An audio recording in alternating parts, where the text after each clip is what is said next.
Banjara Hills police station పరిధిలో చోరీకి పాల్పడ్డ ఇద్దరు నిందితులను పోలీసులు అరెస్ట్ చేసి వారి వద్ద నుంచి చోరీకి గురైన ఆభరణాలు, నగదును స్వాధీనం చేసుకున్నారు.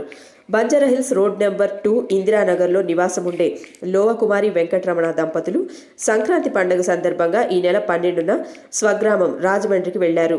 2 రోజుల అనంతరం ఇంట్లో చోరీ జరిగినట్టు వారి ఇంటిపైనే అద్దెకు ఉండే కరుణాకర్ గుర్తించి వారికి సమాచారం అందించారు.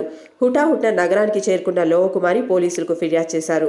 బాధితుల నుంచి ఫిర్యాదు స్వీకరించిన బంజారాహిల్స్ క్రైమ్ పోలీసులు తక్షణమే స్పందించి కేవలం 6 గంటల్లో నిందితులను పట్టుకున్నారు. సీసీ కెమెరా ఫుటేజీల ఆధారంగా నిందితుల ఆనవాళ్లను గుర్తించిన పోలీసులు ఎలాంటి తత్సారం చేయకుండా వారిని అదుపులోకి తీసుకున్నారు. నిందితులను పూర్తి స్థాయిలో విచారించడంతో చోరీకి గురైన 20 తులాల బంగారంతో పాటు 25 లక్షల నగదు స్వాధీనం చేసుకున్నారు. బంజారాహిల్స్ క్రైమ్ పోలీసులను హైదరాబాద్ సిపి సివి ఆనంద్ అభినందించారు.